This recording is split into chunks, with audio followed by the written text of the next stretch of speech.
Hello, I'm a 23-year-old middle school dropout who went on to start 30 successful businesses which now generate over $17 million in revenue a month.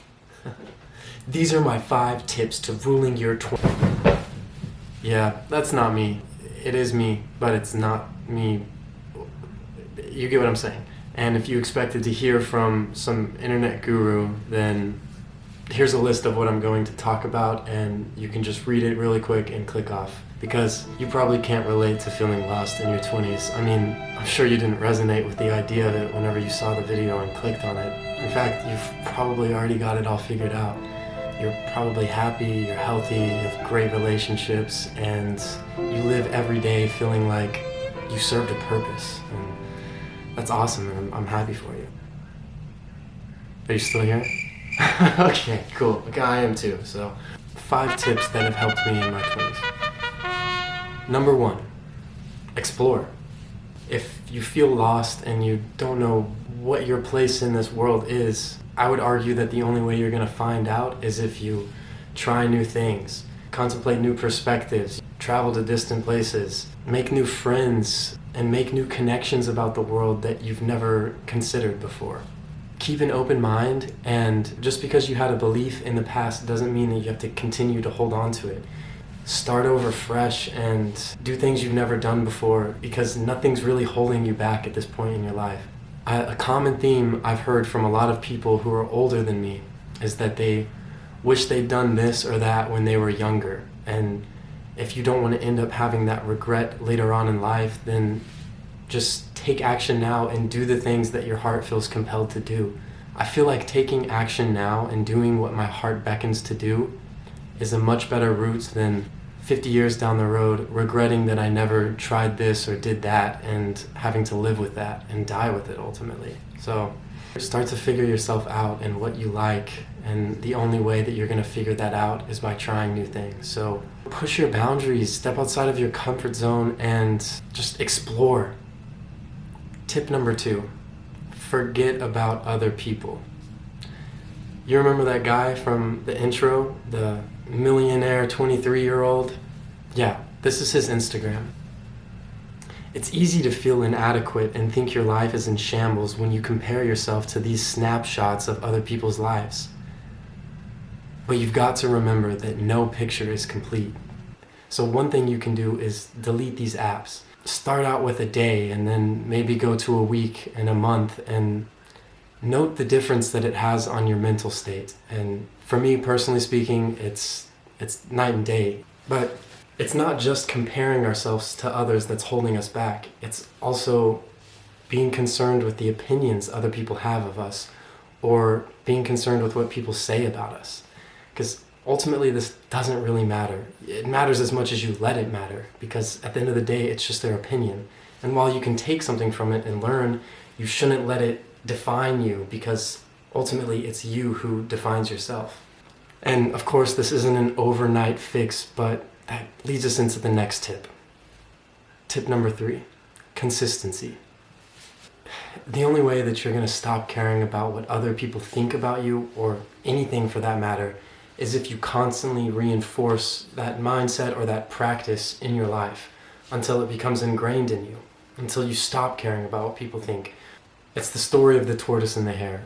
The consistent effort is going to win in the long run. There's a book called The Compound Effect, and it explains this idea really well. But it's basically, our results aren't equal to the amount of time and effort that we put into them. They start out under what we would expect generally, but after a certain point, the compound effect comes into play, and our results become greater than the amount of time and effort we put in. There's way more to get into on it, but there's a great book, and I'll link it in the description. Tip number 4, clean out your closet. And the closet is your mind. This is when it gets kind of real. Something that came along with my 20s was realizing that my actions affect others as well as myself, and just becoming more conscious of the idea that everyone's living their own life and what I do can affect that. It really got me to think about the way I acted in the past and the way that actions have affected me from the past. So cleaning out your closet is essentially addressing our dark side. the stuff that we keep stored up inside our closet, so to speak, or that we push down so far that sometimes we don't even remember it. And this is a really deep topic, and it affects, I would argue, all of us. But it's the idea of addressing things that happened to us in the past, like childhood trauma, and also addressing what we did in the past that could have affected others, and coming to terms with it in ourselves when sometimes we can't sort it out with the other party.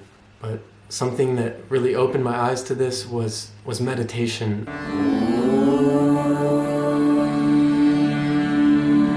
It kind of broke down the layers that I had built up for me to even be able to begin to see these things, and then journaling to kind of finish off the job. There's something about taking these thoughts out of our head and putting them onto paper that really, you see it for what it is, and it's not as scary as it once was. It's like the monster under your bed. Whenever you look under the bed and you don't see the monster anymore, it's like, oh, okay, I can sleep easy. Writing it out and saying, oh, okay, well, it's just that. You can look at it more objectively instead of kind of demonizing it, as we sometimes do whenever we just keep it back in our mind and don't address it. This is an ongoing process, of course, but it's better to start now than to start later, because the longer you wait, the more layers you're going to build up, and the more you're going to have to break down if you finally want to get it out. And on a quick note, I would also say that psychedelics have helped a lot with this. Like, I initially took them as like not expecting that, it's kind of like party thing, but it really opened me up and broke me down, and it made me look at these aspects of my life that I wasn't addressing. So I'm not advising it, but I'm also not advising it. And this can lead us into the next tip. Tip number 5. Your mind is a garden. And the thoughts you think are the seeds. Thank you, thank you, thank you, thank you, thank you. I resonate a lot with the idea that our thoughts create our reality. And whether or not you do doesn't really matter, just hear the analogy out. Each thought you think is like a seed in the soil. Sometimes you plant a seed, but you forget to water it, so it never grows. And other times, a seed drifts over from a bird or the wind or what be it from another farm and gets planted and has perfect conditions. It gets watered all the time, gets adequate sun, and it grows into this massive plant that you never even wanted to have. And this is kind of like how we develop belief systems or limiting belief systems, things that aren't good for us, but they're rooted in our consciousness. And it's just like a garden. How do you get rid of the weeds? Well, you've got to pull them out. And some weeds grow so big that it takes weeks, months, years to dig them up. And that's when it goes back to consistency, working on uprooting and taking away the plants that you don't want, and planting and nourishing and caring for the seeds that you ultimately want to bear fruits. If you place the right thoughts and beliefs in your mind and you reinforce them over and over again, then you'll get the right fruits. You'll bear the right fruits of the labor. A really good tool for this is affirmations. Say what you will about them, but it's basically planting a seed over and over again. It's the idea that you tell yourself something enough times, you're going to start to believe it. And tip number 6, probably the best tip, and this applies to your whatever age you are, and that's to enjoy the ride. Your life might suck, or you perceive it to suck, but it could always get worse, so you could at least enjoy that it's not worse than it is now, right? I really think that you can choose to be happy.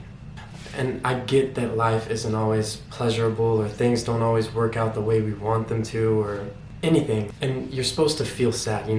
You can't feel happy without feeling sad. It's the way that the poles work. But after a certain point, you grieve the loss of someone enough times. At a certain point, you can decide whether you want to accept it and appreciate the life that was, or if you want to hold on to, no, they should still be here. It's like, fuck. Look at where you're at and what can you do now? I choose to just be grateful for being here, for having known them, or whatever the example is. It's like looking at the glass half full. Life isn't happening to you, it's happening for you. You can choose to be a victim, or you can choose to say, hey, what is this trying to show me? And learn from it, because life is the greatest teacher, and you can be the greatest student or not. It's up to you. For me, I just try to be grateful and enjoy the ride because life is like a game, right? So why not enjoy playing it, I guess. Yep, those are how many was that? 6 tips on how I'm navigating my way through my 20s as a 23-year-old entrepreneur. No. Quick note, like, I don't got shit figured out, and that's the whole thing. I'm in the process of it, and I'm enjoying it. I wanted to make this video just because I feel like it could help some people. Maybe someone can resonate with it and take something from it. If you think I missed some things and there's something you want to really talk about, put it in the comments because someone can get something from that. You can change a life with that, and that's pretty remarkable. Also, if you think I'm like a dimwit and you want to roast me, do that in the comments as well. I'll pin the best roast. But yeah, like and share if you got something from this, and subscribe, do all the good things that good boys and girls do. What's say? And that's all I got for today, and I'll see you next week when we'll be talking about